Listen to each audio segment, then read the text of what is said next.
In this video, you'll learn how to restore file backup data in 3 steps. With Vinchin Backup and Recovery, you can restore your Windows or Linux file backup data to original or new server. Before we begin, please make sure there are available file backups in Vinchin server. First, let's open and log into Vinchin Backup Server web console. Navigate to Physical Backup, File Backup, Restore to create a file restore job. The 4-step wizard will guide you through the process. Step 1. Choose a restore point. Select the backup node where the backup data is located, and all the available file backup agents will be shown here.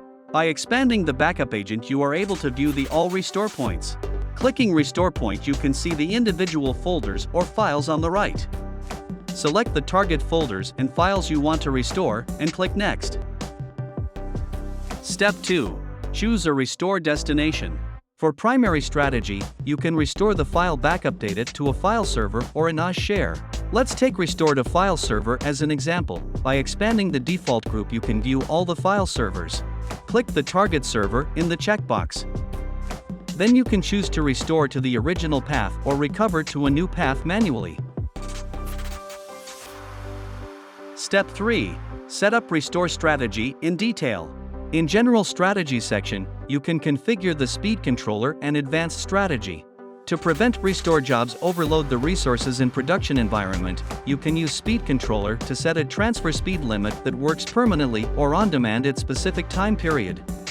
In advanced strategy, you can enable multi-threaded transmission to improve the processing speed of the restore job.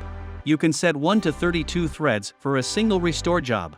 By enabling the encrypted transmission, the restore process will be encrypted to ensure the safety of the data transmission. If your backup system is configured with multiple networks, you can specify the network for transmission in Transmission Network field. Once done, click Next. You'll be able to review the configurations. Give a name to the restore job, review the details of the job, and submit it.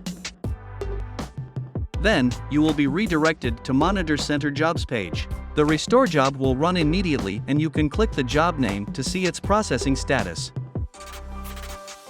That's all for today's video. Thanks for watching.